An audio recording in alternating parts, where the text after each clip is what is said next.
Hey there team, this is Ripper here. Hope you're doing great. Just another video with this Smaland, as I would thought it would be a gunboat, but turns out to be a great torpedo boat game. And the build is on the screen as always. We always focus on the gunboat build, and you can see it right there. Pause it, analyze it, but really this video was surprising of how the Smaland was used to win the game. So hey guys, if you love to support the channel and would love to help us get to 100 subscribers, go ahead and like, share, subscribe, notify bell if you'd like up and coming videos, and help us out. And we totally appreciate all the support we got for all our subscribers right now. So the Smaland, as always, this is by far my favorite destroyer of all time in this game, and nothing has compared to this. What would make it even worse, or even better if you want to call it that, is man, if they put a reload booster on this thing, would be insane. But it's already great as it is. Most people label this as a broken DD, which means that it's overpowered, OP, whatever you want to call it. I just think it's a great investment and a great ship all around for the game. Probably why they removed it, and as you can see, it's got great AA, almost a good all-around destroyer. If the torpedoes were just as strong as the Holland, I think this would probably be the most well-adversed jack-of-all-trades destroyer in the game. Preemptive torps right there, you can tell. Torps go about 70 to 80 knots if you want to build it that way. Not as fast as the Holland's 92 max knot speed, which is pretty incredible, but pretty quick. 12-kilometer range, which is great. The guns are 11.4. I didn't build it to the full range gunboat. I went for more of a fast-firing, high DPM, damage per minute kind of game, or ship, if you will. And that's what I primarily focus on. I just like saturating and overwhelming the target. Most engagements in this ship occur between the 6 to 8 kilometer range, if you will, because once you guys get detected and spotted, boom, it's guns on, fights on at that point, and we just start gunboating, and whoever comes out on top is the one that aimed well and had the fastest firing guns, or the sweet spot hit on torpedoes. But most of the time I've noticed engagements in the Smaland, most destroyers, if they're smart, they typically turn away or juke away, jink away, if you will, kite away, if you want to call it, and try to smoke up right away. And that's where the bread and butter of this Smaland comes in place. As you can tell, it has radar. Now, the radar is 7.5 kilometers and lasts about, if you build it, about 25 seconds. So that's really, really good. Now, what we're going to plan on doing, I'm going to show you some of again, a great tactics review about this ship. You can see this ship, the first thing you can analyze is radar. I mean, are there any radar cruisers or ships out there that could potentially detect you from far away and cause some problems for you? And we noticed there wasn't as much. The Des Moines is on the other side of the map, so this means we're going to push even harder. Petro we're not scared of Petro, because they're about, the radar only lasts about maybe 18 seconds at most if they try to build it that way. So we're going to be a little more aggressive this time. We're going to push in far out. I know the torps only have 12 kilometer range, but I'm assuming the GK is pushing towards, which he is. So we have a closure rate. The GK will close the distance and meet those torpedoes. We have 2 GKs on the side of the map, so I know that, hey, this isn't going to be too serious. I can, like I said, the nerf on the secondaries, which is unfortunate, haven't been very deadly against DDs these days, so I can play a little bit more aggressive and really push in, because I'm not scared of secondaries anymore. I know there's a DD in here. They have their the Udaloy on the other side, and I know there's only one other DD on this side, and I know we can handle it. So we'll try to figure it out. We can go start tanking and start farming free damage. I mean, the GK is not looking at our direction. The secondaries, like I said, have been nerfed. We're just gonna see how many fires can we start at these fast firing guns. Look at how fast these guns fire, and there's our first fire of the day. And really, again, just kite away. We're going to see if we can tank damage and also spot for our team. Another primary role of the destroyer class, and this destroyer does a really good job. I select torpedoes and see, where is this GK going? I kind of figure out or gauge where is he trying to maneuver the ship. It's all about guessing and figure out what is social engineering, what does a human being decide to do in this scenario. He can see that he has a Salem on his left. He has a destroyer in the front, so he's thinking torpedoes. He probably has his hydro active, which means he's probably going to see these torpedoes. But again, he's very slow, so the best way, he's only 6 kilometers away. I know if I fast firing torpedoes, he won't have much reaction time. So there we go. Here's a sweet shot right there. We take a gauge. I think he's turning away, so I'm going to aim kind of on or in the torpedo reticle, and let's see what happens with this one.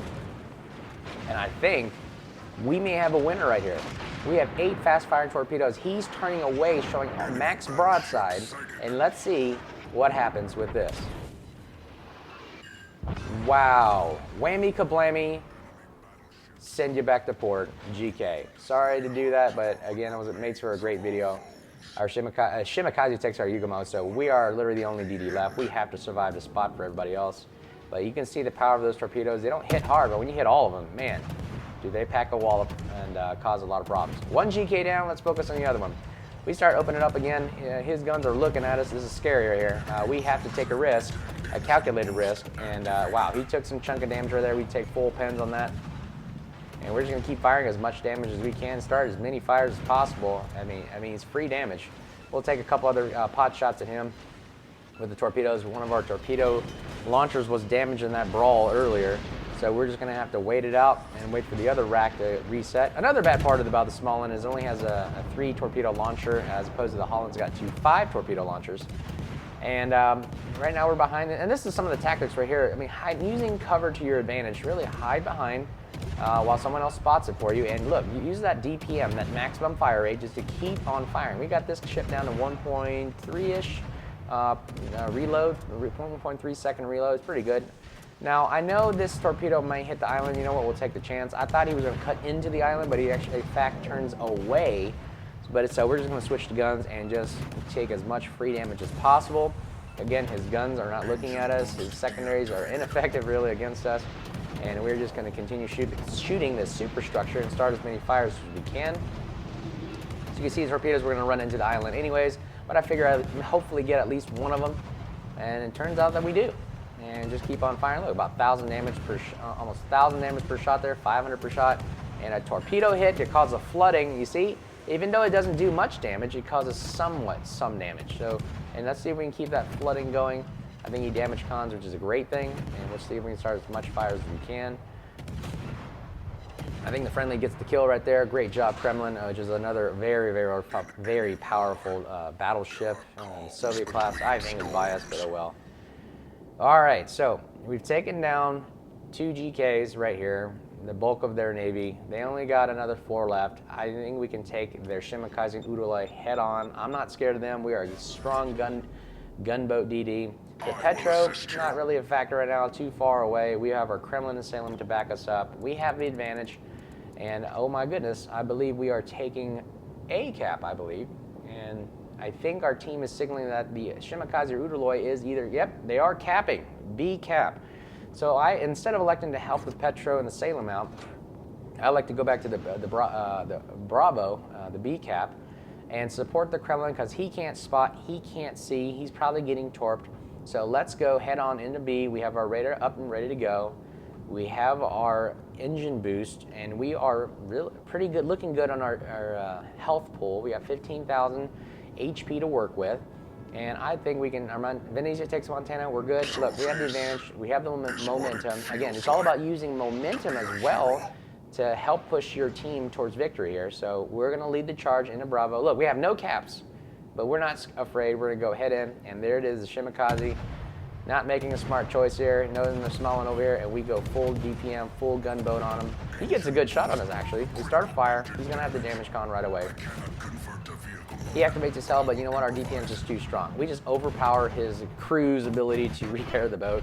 Just fires and damage all around, and bad move right there. Putting smoke when knowing a Smaland is in the area with the radar. I make his smoke ineffective, essentially, at this point. He launches torps in desperation, but you know what? Our DPM and whammy kablammy, everybody is taken out by the Kremlin and us. So, great job there, working as a team. And we dodge the torps, no factor right there. We're going to head into the Bravo cap, because I think the Udaloi is running away from our A team, and we're going in towards the B team. And here's this 3rd set of torpedoes that the Shimakaze desperately tried to use against us. Little to avail. Not using your guns, bad idea. Torps are too slow. Now, when you're going against a fast-firing DD, Yeah, the Torps are going to get there next year, so you might as well just use guns and try to set as many fires on the opposing DD. That's my philosophy about it. Engine boost deactivated. And now we're going to take over B again and win the game. So the Petro down at C or C is pretty much out of this game. Not really doing much, just holding there, and he's going to be just knocked out. Sandham has way fast firing more guns on him and a super hill, so I think he can, and there he goes. Venetia takes him out broadside, slaps him from the blind side.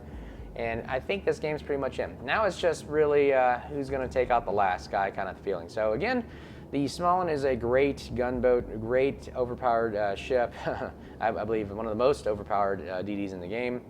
And this was a great video displaying just the power, the ability to use torpedoes, to use guns, to use radar, to use its speed, and also its detectability, especially if you can get it down to 6.5 kilometers detect. That's a great one because they got to start shooting at you. See, even though he outspots me, he's pretty much at a closure rate where he can't slow down or turn away, and we just open up, and bam, we are just opening up on this Ulite. He has nowhere to go, nowhere to hide, and bam, hit from the blind side.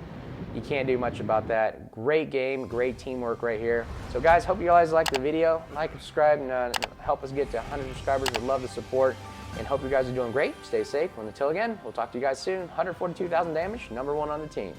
Let's do this. See you soon. Cheers.